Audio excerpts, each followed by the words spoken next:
وقيل للذين اتقوا ماذا أنزل ربكم قالوا خيرا للذين أحسنوا في هذه الدنيا حسنة.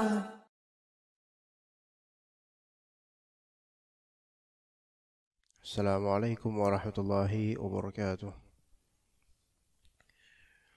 إن الحمد لله نحمده ونستعينه ونستغفره ونعوذ بالله من شرور أنفسنا وسيئات أعمالنا من يهده الله فلا مضل له ومن يضلل فلا هادي له أشهد أن لا إله إلا الله وحده لا شريك له وأشهد أن محمدا عبده ورسوله لا نبي بعده.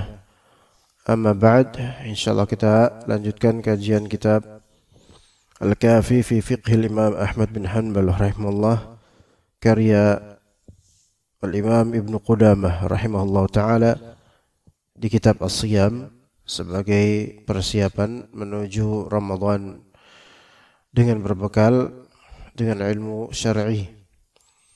Taib, kita sebelumnya telah membahas permasalahan jika orang kafir masuk Islam atau orang majnun sadar atau anak kecil menjadi baligh di tengah-tengah bulan Ramadan, maka mereka wajib untuk puasa di sisa hari-hari Ramadan.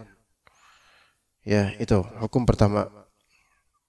Kemudian yang kedua, kalau ternyata hal-hal tersebut, yaitu masuk Islam atau sadar dari kegilaannya, ya, atau masuk usia baligh di tengah-tengah hari, di tengah-tengah siang bulan Ramadan, maka ini ada khilaf di antara ulama. Kita sebutkan ada 3 pendapat. Namun yang kita lebih pilih di sini adalah pendapat yang menyatakan bahwasanya wajib untuk puasa, ya, ketika dia misal di siang hari masuk Islam, maka puasa. Walaupun zuhur baru dia masuk Islam, puasa.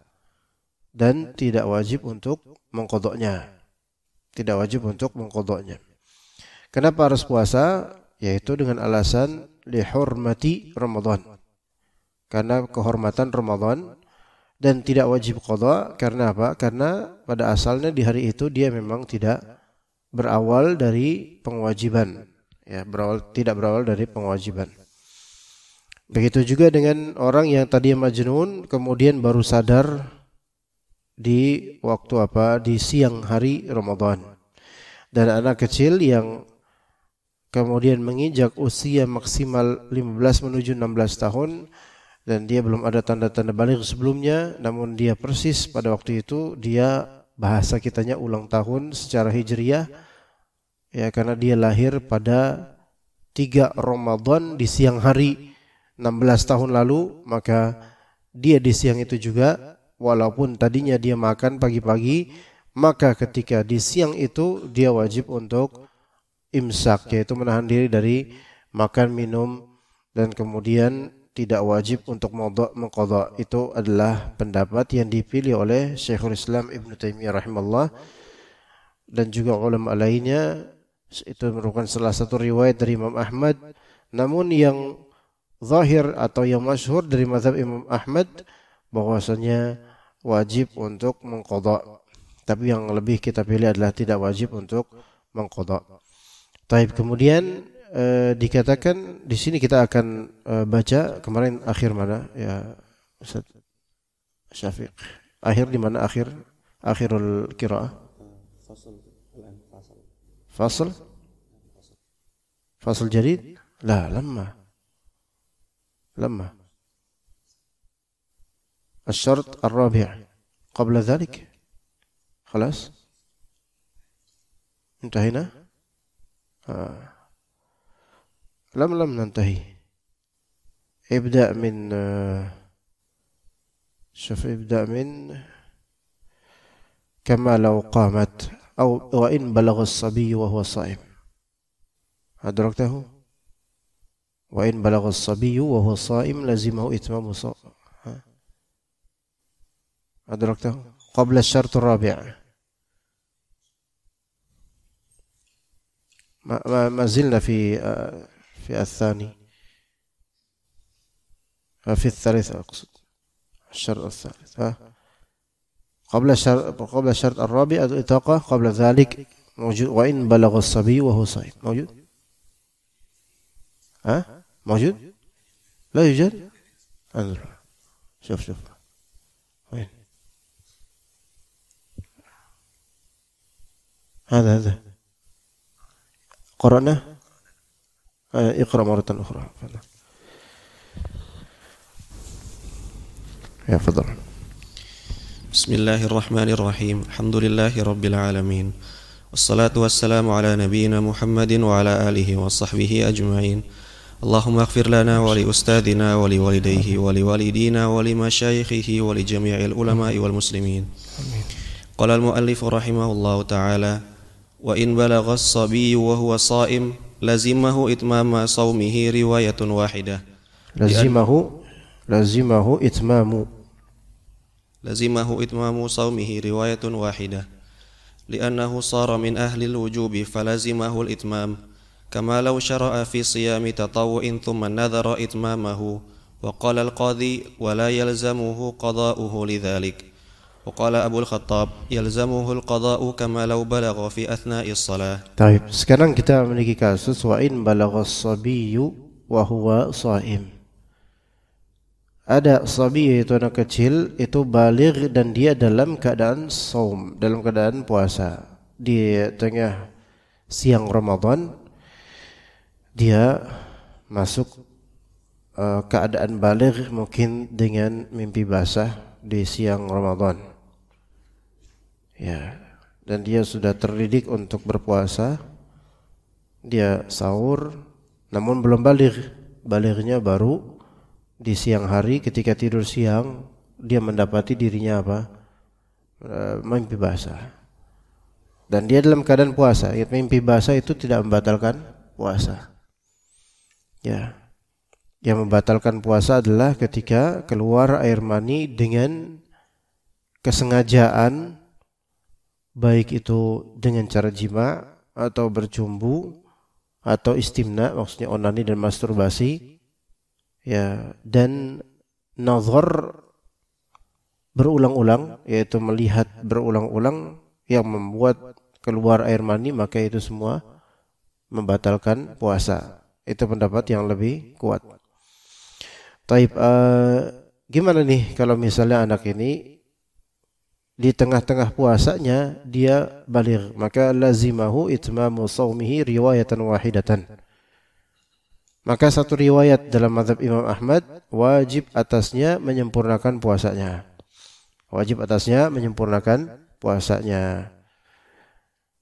Li'annahu shara min ahli al-wujubi falazimahul itmam. Karena dia menjadi orang yang memiliki kewajiban, sehingga wajib atasnya menyempurnakan puasanya itu.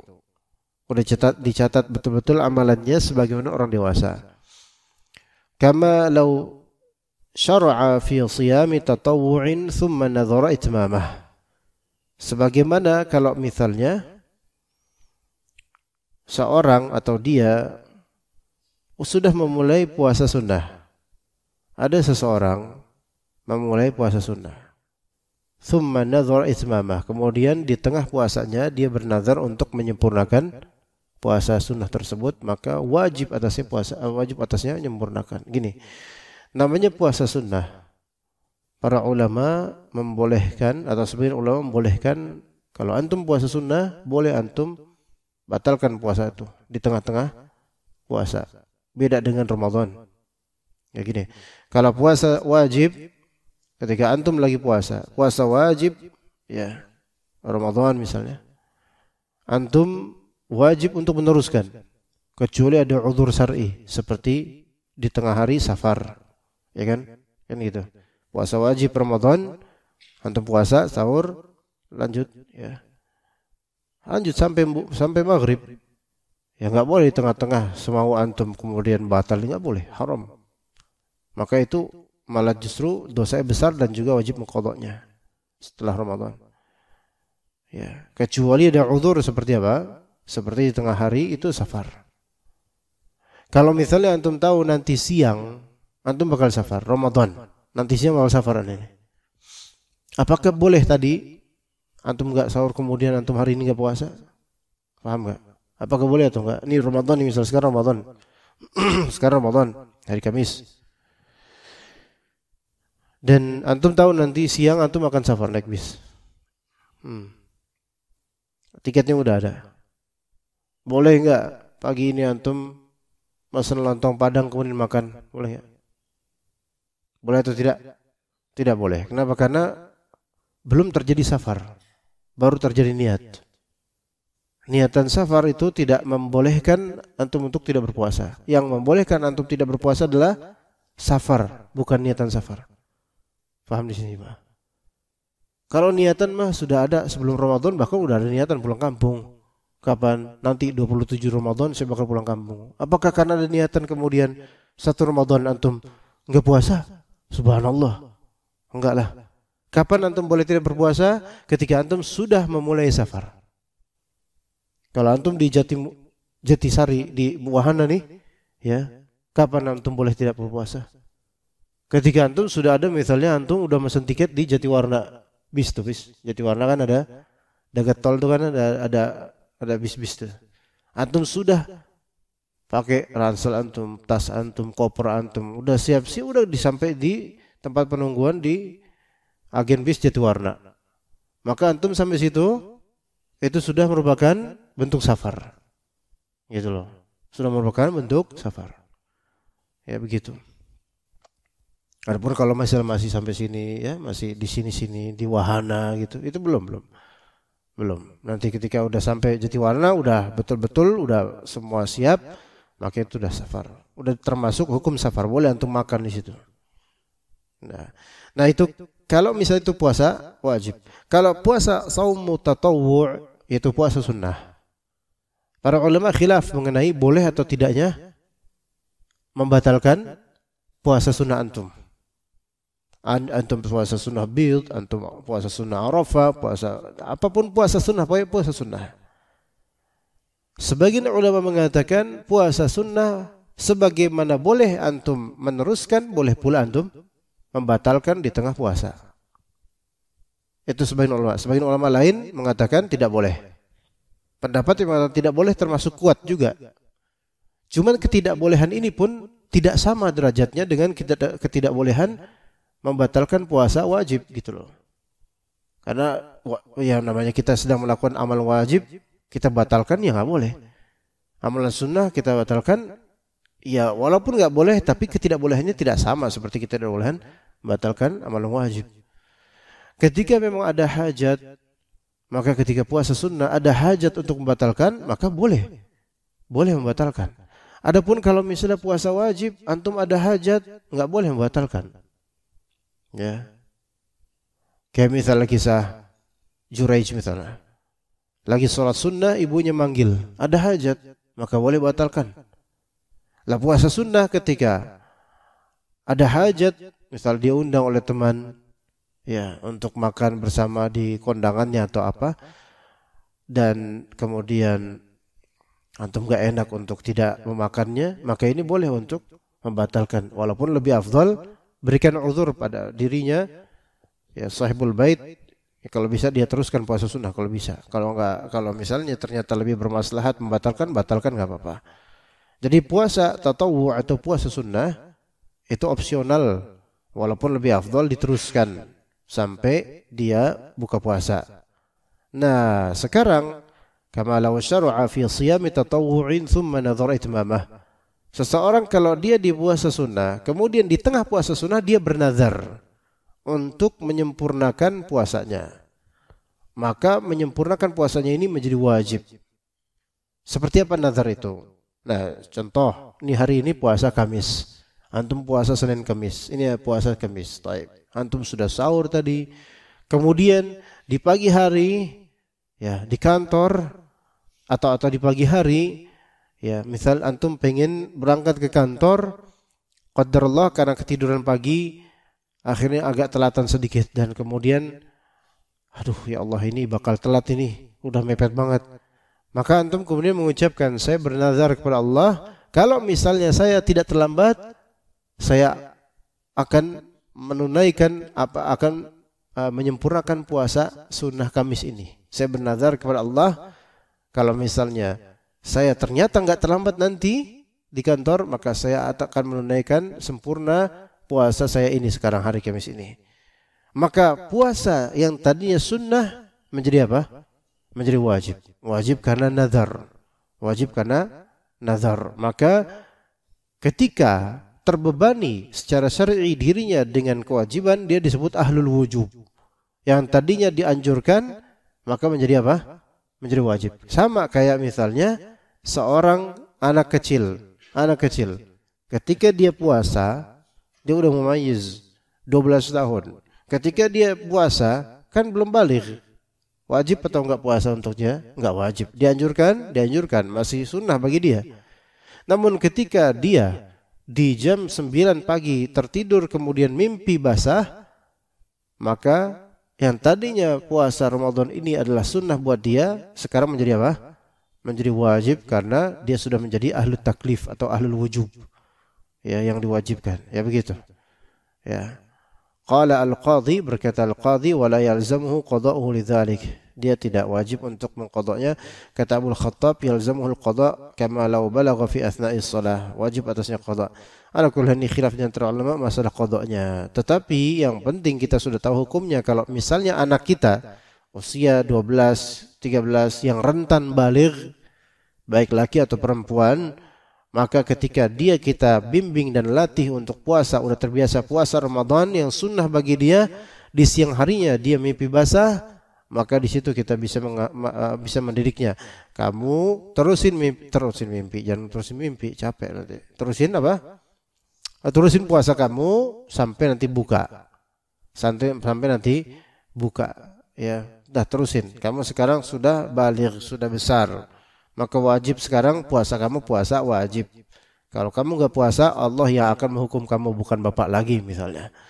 Nah, tapi apakah dia wajib mengqadanya? Ya, mengqada puasa tersebut, ya.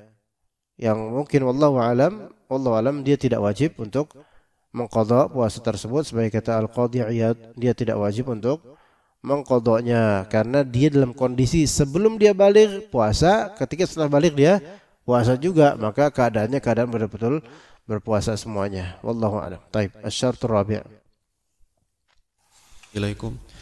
Qala mu'allif rahimahullahu ta'ala, faslun asy-syartur rabi' al-itaqah. Fala yajibu 'ala asy-syaikh alladhi yajhaduhu as-siyam wala al-marid al-ma'yus min bara'ihi liqaulillahi ta'ala. Min bur'ihi. Assalamu alaikum. Min bur'ihi liqaulillahi ta'ala, la yukallifullahu nafsan illa wus'aha. وعليه أن يطعم لكل يوم مسكينا لقول الله تعالى وعلى الذين يطيقونه فدية طعام مسكين. قال ابن عباس كانت رخصة للشيخ الكبير والمرأة الكبيرة وهما لا يطيقان الصيام أن يفطرا ويطعما مكان كل يوم مسكينا والحامل والمرضع إذا خافتا على أولادهما أفطرتا وأطعمتا. Rawahu Abu Dawud fa in lam yakun lahu fidyatun fala syai'a alaih lil ayatil ula. Baik, asy-syartur rabi', syarat yang keempat. Setelah kita telah membahas 3 syarat sebelumnya, syarat wajib puasa yang pertama yaitu Islam, yang kedua akal, yang ketiga baligh, yang keempat kemampuan.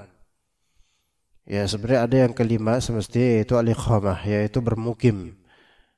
Bermukim itu merupakan kewajiban, merupakan sebab atau syarat wajibnya puasa. Asy-syartur rabi' al-itaqah, kemampuan.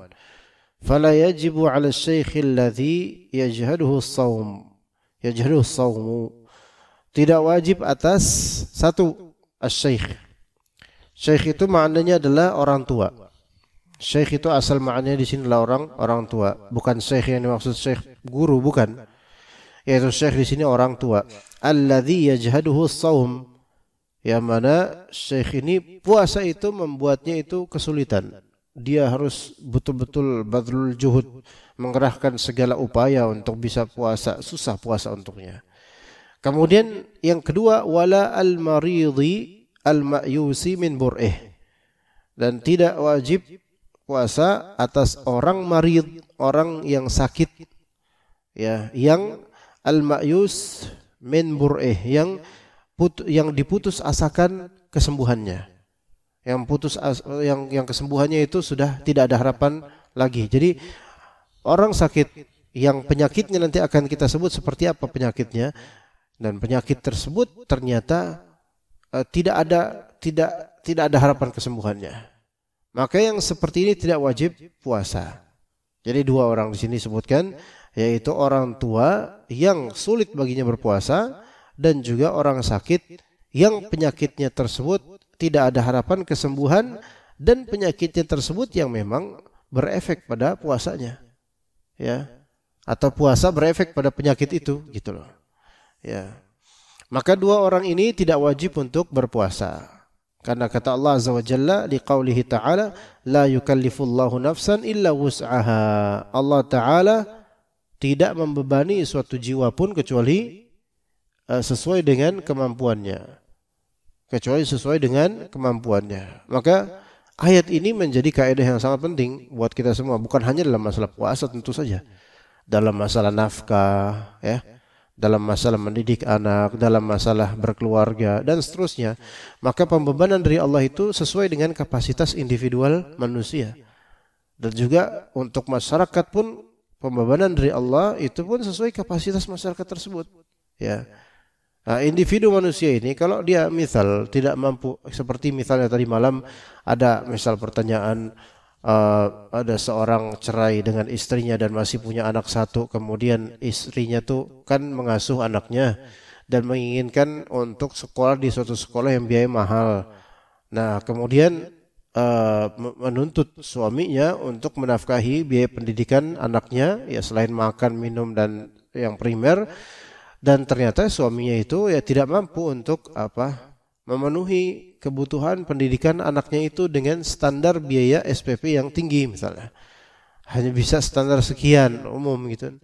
Maka di sini apakah suami berdosa atau enggak? Yang saya adalah tidak berdosa. Dia disesuaikan kemampuannya. Ini kan keinginan ibunya aja. Kalau ibunya misal ibunya ingin, ini udah cerai misalnya. Ibunya ingin sekolah di misalnya IHBS. Ya, yang itu standarnya tinggi, subhanallah. Nah, kemudian bapaknya ya kerjanya kerja biasa, UMR biasa gajinya. Maka untuk memenuhi kebutuhan anaknya untuk sekolah di sana nggak mampu. Apalagi nanti ada biaya daftar ulang lah setiap bulan, kemudian nggak mampu. Maka apakah bapak ini di golongan durhaka pada anak dan tidak menafkahinya? La yukallifullahu nafsan illa wus'aha. Ya. Hatta walaupun belum cerai, misal suami istri masih berumah tangga dan anak-anaknya ada beberapa, maka kalau misalnya memang nggak bisa untuk memberikan kecukupan pendidikan, uang pendidikan, maka bahkan dibolehkan untuk meminta donasi, boleh, ya boleh gitu, yaitu misalnya udah nggak bisa, udah susah, ya, itu bisa, udah berjuang bekerja pontang-panting sana-sini, ya udah keperas sudah segini doang dah. Dan ternyata masih ada beberapa anak yang bulanannya itu SPP nunggak. Kalau memang ini gak mampu lagi untuk membayar, udah cuma segini doang berbulan-bulan, maka boleh kemudian dia minta dari muhsinin. Ya, dari muhsininnya Masjid Muhsinin juga boleh, ya. Boleh minta, ya, untuk ini untuk nasihat. Ini minta seperti ini kan darurat. Maka boleh. La yukallifullahu nafsan illa wus'aha, semampunya dia. Nah, orang yang seperti ini wa alaihi an yut'ima likulli yaumin miskina. Wajib atasnya untuk memberikan makan kepada membadal makanan setiap hari yang dia tinggalkan seorang miskin. Satu orang miskin untuk satu hari yang dia tinggalkan itu, dan boleh dia misalnya mengit'amnya, yaitu memberi makannya pada bulan Syawal misalnya, ya, seperti itu boleh. Karena firman Allah Azza wa Jalla ini membayar fidyah, wa 'alal ladzina yutiqunahu fidyatun ta'amu miskin, dan orang-orang yang tidak memiliki taqah itu wajib atas mereka membayar fidyah berupa memberi makan kepada orang miskin. Ya, kepada orang miskin. Qala Ibnu Abbas, kanat rukhsatun lisyaikhi al-kabiri wal mar'ati al-kabirati wa huma la yutiqani as-siyam an yuftira wa yut'ima makana kulli yawmin miskina. Rukhsahnya untuk orang tua, baik laki atau perempuan yang kabirah sudah tua ya, dan keduanya la yutiqanis siyam, keduanya tidak mampu untuk puasa, an yuftira, keduanya rukhsahnya adalah iftar, yaitu tidak puasa, itu keringanan buat mereka, tidak puasa sama sekali boleh kalau memang sudah tidak memungkinkan untuk puasa. Nah, tapi bukan begitu saja, dia wajib untuk an yut'ima, yaitu memberikan makan ya, makana kulli yaumin miskina, berposisi satu hari satu orang miskin. Satu hari satu orang miskin. Ya. Dan itu nanti akan ada pembahasannya insyaallah untuk bayar fidyah ini. Ya bisa aja antum kemudian misal 29 Ramadan, besoknya lebaran. 29 ini misal antum sudah syekh kabir, enggak mampu untuk puasa. Antum pengen bayar fidyah, maka bisa bayar fidyah sekaligus kalau Syawal kan masih banyak makanan biasanya. Ya mungkin antum bayar fidyahnya di bulan Syawal, tapi bukan di awal, melainkan di 5 Syawal antum bayar sekaligus 29 paket makanan untuk 29 orang miskin. Dah, selesai dah tuh. Iya, selesai. Walaupun memang ada fuqaha, ada beberapa ahli fikih yang mengatakan boleh dia di awal Ramadan, ketika dia tahu saya udah tua, saya enggak mampu untuk puasa. Maka dia kemudian langsung membayar fidyah 29 paket nasi padang. Dia kasih ke fakir miskin yang memang nurul miskin. Ini sebagian fuqaha membolehkan. Cuman kan sebaiknya tidak begini gitu loh. Orang belum pada puasa 29 dia udah habis duluan 29 paket. Jadi udah kewajiban gua udah. Enggak. Yang lebih afdal adalah apa? Nanti tunggu aja dulu, hitung aja. Kan dia belum tentu juga nerusin hidupnya sampai 29. Mati duluan bisa aja 15 Ramadan. Jadi tunggu. Tapi kalau dia wafat 15 Ramadan, maka fidyah dia diqadha oleh siapa? Ahli warisnya pakai harta siapa? Ya harta dia, bukan pakai harta orang lain. Harta dia, ambil harta dia ya, itu karena itu merupakan dain, merupakan hutang. Maka bayar fidyah sesuai dengan hari yang ditinggalkan. Yaitu syekh kabir, yaitu laki atau perempuan yang sudah tua, yang tidak mampu untuk berpuasa. Atau yang kedua adalah orang sakit dengan penyakit yang puasa akan berefek pada penyakit itu, dan penyakit tersebut tidak ada posibilitas sembuhnya. Kata dokter, vonisnya adalah ini kita putus asa Pak, nggak bakal sembuh ini yang seperti ini. Kalau dengan izin Allah logikanya ini nggak bakal bisa sembuh. Maka kholas yang seperti ini apa? Yang seperti ini boleh tidak, bahkan nggak masalah nggak puasa, tapi harus apa? Membayar fidyah. Jadi fidyah itu cuma pada 2 orang. Pertama, syekh atau syekhah, yaitu laki atau perempuan yang sudah tua dan ketuaannya itu membuat dia tidak mampu puasa.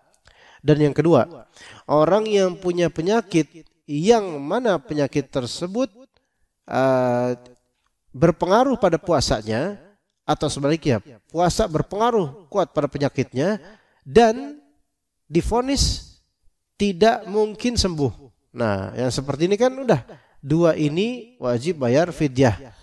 Ya, wajib bayar fidyah. Nanti juga akan ada pembayar fidyah terhadap hamil dan murdi', perempuan yang hamil dan perempuan yang menyusui nanti insyaallah setelah ini. Ya, setelah ini. Makan kulli yaum miskina. Jadi 1 hari untuk 1 orang miskin, itu yang lebih sahih. Bagaimana kalau misalnya 1 orang miskin terus tuh yang dikasih, dia juga gitu loh. Paham gak maksudnya? Boleh atau tidak? Ya boleh kalau misalnya dia ngasihnya sehari seorang miskin. Ya bukan berarti antum ya salah, kok kayak gini salah nih. ana 29 hari tidak puasa karena ketuaan misalnya, nggak bisa. Kemudian di 5 Syawal ana beli 29 paket nasi Padang, ana kasih ke 1 orang miskin saja. Pak, ini buat antum, makan semua Pak 29. Kata orang miskin, betul sih saya mau miskin, tapi 29 dikasih, ini penghinaan buat saya, kata orang miskin. Ya enggak, kasih 29 orang miskin yang berbeda lebih afdol. Ya. Atau kalau memang mau dirutinkan, Pak ini hari ini untuk 1 Ramadan fidyah saya, besoknya ini hari ini untuk 2 Ramadan fidyah saya, ini hari gitu. Cuman kan kayak gitu kan nunggu lama, berarti nunggu 29 hari ke depan gitu loh. Mungkin yang lebih afdol, lebih instan ketika Syawal, ya boleh 1 hari 29 porsi kasih bagi-bagi ke fakir miskin yang diketahui oleh orang fakir miskin. Apakah fakir miskin di sini maksudnya individu 1 orang atau 1 kakak? 1 orang. Kalau 1 kakak kan bisa aja 4 orang. Maka kalau dalam 1 kakak ada komposisi 4 orang miskin, ya ayah, ibunya, anaknya 2 misalnya, ya udah 4 berarti 4 hari, gitu loh, 4 hari. Ya karena ta'amu miskinin ini 1 orang miskin, berarti 1 hari 1 individu miskin. Kalau dalam 1 kakak antum kasih 4, maka 4 porsi ini sudah mengenyangkan mereka, berarti 4 hari kenanya jatuhnya. 4 hari. Ya begitu. Ya. Taib. Kemudian wal hamilu wal murdi'u idza khafata ala auladihima aftarata wa at'amata. Nah, sekarang ada berikutnya nomor 3 dan 4 yang bisa bayar fidyah. Yang pertama kan tadi apa? Laki-laki atau perempuan yang tua dan tidak mungkin puasa. Yang kedua punya penyakit yang putus harapan untuk sembuh dan penyakit tersebut ada pengaruh dengan puasa. Yang ketiga perempuan hamil. Yang keempat perempuan yang menyusui tapi hamil dan menyusuinya ini dia tidak puasa idza khafata ala auladihima.